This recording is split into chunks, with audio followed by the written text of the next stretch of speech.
안녕하세요. 11월 19일 수요일 매일 성경 말씀 산책. 오늘의 본문은 학개 2장 10절부터 23절까지의 말씀입니다. 다리오 왕 제2년 9째 달 24일에 여호와의 말씀이 선지자 학개에게 임하니라. 이르시되 만군의 여호와가 말하노니 너는 제사장에게 율법에 대하여 물어 이르기를 사람이 옷자락에 거룩한 고기를 쌓는데 그 옷자락이 만일 떡에나 국에나 포도주에나 기름에나 다른 음식물에 닿았으면 그것이 성물이 되겠느냐 하라. 학개가 물음에 제사장들이 대답하여 이르되 아니니라 하는지라. 학개가 이르되 시체를 만져서 부정하여진 자가 만일 그것들 가운데 하나를 만지면 그것이 부정하겠느냐 하니 제사장들이 대답하여 이르되 부정하리라 하더라. 이에 학개가 대답하여 이르되 여호와의 말씀에 내 앞에서 이 백성이 그러하고 이 나라가 그러하고 그들의 손의 모든 일도 그러하고 그들이 거기에서 드리는 것도 부정하니라. 이제 원하건대 너희는 오늘부터 이전 곧 여호와의 전에 돌이 돌 위에 놓이지 아니하였던 때를 기억하라. 그때에는 20고르 곡식 더미에 이른즉 10고르뿐이었고 포도즙들에 50고르를 기르러 이른즉 20고르뿐이었었느니라. 만군의 여호와가 말하노라. 내가 너희 손으로 지은 모든 일에 곡식을 마르게 하는 재앙과 깐부기 재앙과 우박으로 쳤으나 너희가 내게로 돌이키지 아니하였느니라. 너희는 오늘 이전을 기억하라. 9째 달 24일 곧 여호와의 성전 지대에 쌌던 날부터 기억하여 보라. 곡식 종자가 아직도 창고에 있느냐? 포도나무, 무화과나무, 석류나무, 감람나무에 열매가 맺지 못하였느니라. 그러나 오늘부터는 내가 너희에게 복을 주리라. 그 날 24일에 여호와의 말씀이 다시 학개에게 임하니라. 이르시되 너는 유다 총독 스룹바벨에게 말하여 이르라. 내가 하늘과 땅을 진동시킬 것이요 여러 왕국들의 보좌를 엎을 것이요 여러 나라의 세력을 멸할 것이요 그 병거들과 그 탄 자를 엎드려 뜨리리니 말과 그 탄 자가 각각 그의 동료의 칼에 엎드려지리라. 만군의 여호와가 말하노라. 스알디엘의 아들 내 종 스룹바벨아 여호와가 말하노라. 그날에 내가 너를 세우고 너를 인장으로 삼으리니 이는 내가 너를 택하였음이니라. 만군의 여호와의 말이니라 하시니라. 아멘. 하나님은 거룩과 부정의 원리를 깨우쳐 주시며 순종의 날부터 복을 주겠다고 약속하십니다. 또한 스룹바벨을 택하여 세우시고 인장으로 삼으실 것을 선포하십니다. 다리우스 왕 2년 9째 달 24일에 주님께서 학개의 예언자에게 말씀하셨다. 나 만군의 주가 말한다. 너는 제사장들에게 율법의 가르침이 어떠한지 물어보아라. 어떤 사람이 거룩하게 바쳐진 고기를 자기 옷자락에다가 쌌는데 그 옷자락이 빵이나 국이나 포도주나 기름이나 다른 어떤 음식에 닿았다고 하여 이러한 것들이 거룩하여지느냐고 물어보아라. 학개가 물어보니 제사장들이 그렇지 않다고 대답하였다.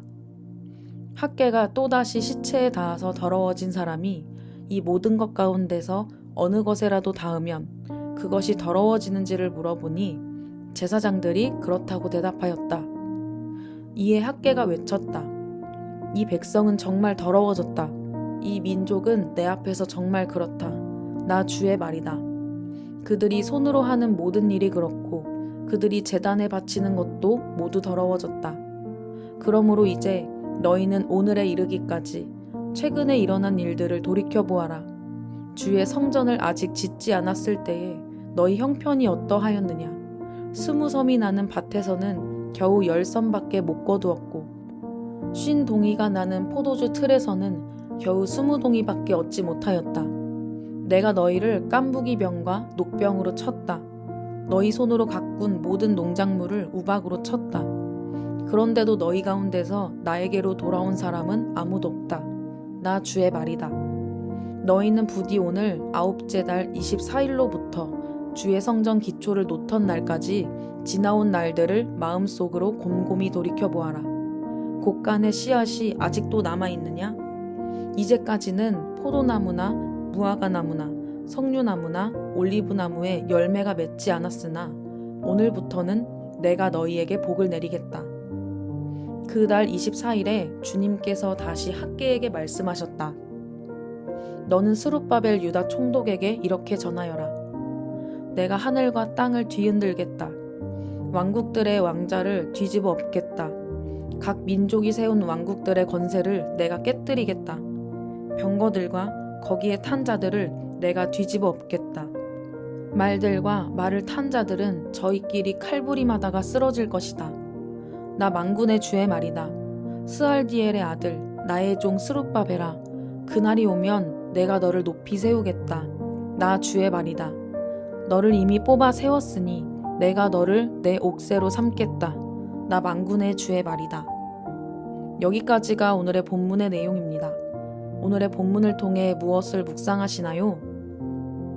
두 번째 신탁 후 2달이 지났고 성전 재건이 시작된 지 3달이 지났습니다. 세 번째 신탁도 하나님의 문제 제기로 시작됩니다. 이 신탁은 제사장들과의 문답 과정 후 복을 주시겠다는 하나님의 약속으로 마무리됩니다. 먼저 2가지 질문을 던지십니다. 첫 번째 질문은 거룩한 고기를 싼 옷자락이 다른 음식에 닿으면 거룩할 수 있는지, 즉 거룩함이 다른 것으로 옮겨지는지를 묻습니다. 제사장들은 아니라고 답합니다. 거룩은 다른 것에서 옮겨지는 것이 아닌 오직 하나님과의 온전한 언약 관계 속에서 하나님이 거룩하다고 인정해 주실 때만 거룩할 수 있기 때문입니다. 그 후 부정에 관한 2번째 질문을 전환합니다. 이번에는 시체를 만진 사람의 부정이 다른 대상에게 전염되는지를 묻습니다. 제사장들은 당연히 그렇다고 대답합니다. 이어지는 14절에서 유다 백성은 부정하다고 평가받습니다. 이 백성, 이 민족, 그들의 손으로 하는 모든 일, 그들이 드리는 제물도 부정하다고 하십니다. 거룩한 제단에 제물을 바치고 거룩한 제사장이 제사를 지내니 그들이 거룩해지리라는 생각이 착각임을 말씀하십니다. 부정한 자들이 드리는 제물은 부정해지며 그들로 인해 사회도 부정해짐을 알도록 하십니다. 학개는 이 2가지의 질문으로 유다의 현실과 연결합니다. 지난날 하나님은 끊임없이 백성들에게 돌이키라 말씀하셨으나 이들은 돌아오지 않았습니다. 그래서 하나님은 마른 뼈과 곰팡이 그리고 우박으로 그들을 치셨고 곡식 제단의 열악한 수확량으로 경제적 어려움을 겪었습니다. 과거의 잘못된 선택으로 어려움을 겪고 있는 지금이지만 이제 여호와의 전에 기초가 놓이는 매우 중요한 이 시점, 하나님께선 이들에게 복을 주시겠다고 선언하십니다.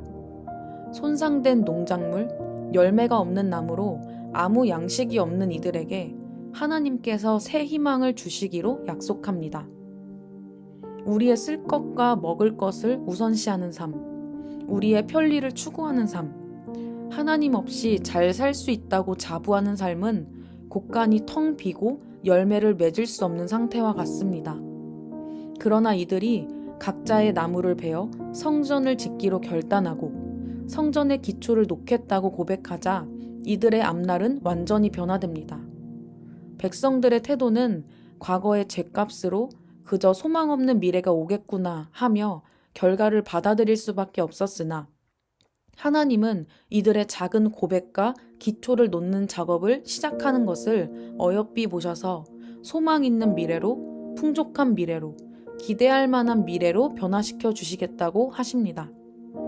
우리의 행위의 결과는 부정을 초래하고 부정을 낳으며 부정을 옮길 수밖에 없는 철저한 죄인의 모습 그 자체이지만 우리의 마음을 바꾸셔서 다시 하나님이 거하실 곳에 기초를 수놓는 백성으로 초대하시는 것. 더 나아가 하나님의 손에서 흘러나오는 배부름과 만족감, 삶을 기대하게 하는 활력을 불어넣으시는 것. 이것이 그분의 인자와 긍휼임을 발견하게 합니다. 우리의 생명과 시간은, 재정과 우선순위는 어디를 향해 있나요? 내 입에 넣어서 내 배를 부르게 하는 것, 나의 등이 따시고 편하게 쉬는 것을 향해 갈수록 우리의 곳간은, 우리의 수확은 점점 비어져 간다고 성경에선 이야기합니다. 크고 화려한 성전, 그럴듯한 재료들이 아닌 하나님은 그저 우리가 마음을 틀어 다시 하나님을 의지하겠노라고, 하나님을 사랑하겠노라고 고백하며 얻는 벽돌 한 장에 크게 기뻐하시며 우리의 삶 전부를 책임지시겠다고 해주십니다. 우리의 고백이 담긴 벽돌 한 장을 쌓는 하루가 되기를 소망합니다. 같은 날 네 번째 신탁이 임합니다. 앞에 신탁이 제사장들을 찾아갔다면 이번엔 스룹바벨을 찾아갑니다. 하늘과 땅을 진동시켜 온 열방을 향한 심판을 가져오신다는 내용입니다. 여러 나라를 속국으로 통치하던 바사를 겨냥하셨고 이들이 아무리 자기 세력을 자랑하며 위세를 떨친다 해도 하나님의 심판 앞에선 무용지물임을 선포합니다. 반면 이스라엘은 스룹바벨을 통해 다시 일어설 것이며 그를 통해 이루실 새로운 나라를 기대하십니다.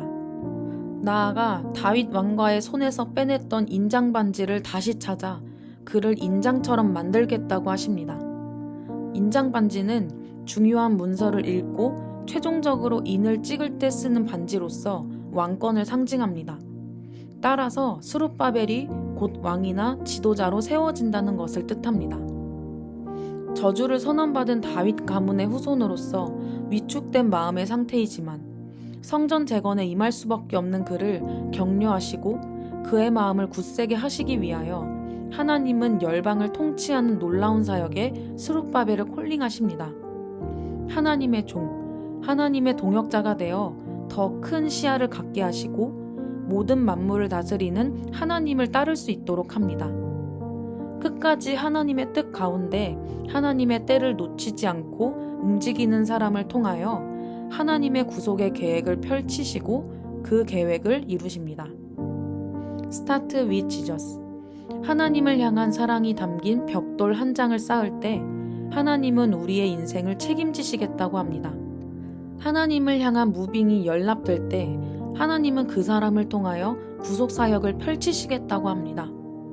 오늘 우리의 입술을 통하여 받기를 원하시는 작은 벽돌 한 장을 놓을 때 우리의 하루 속에서 당신의 구원을 이루어 가시는 하나님을 보길 원합니다.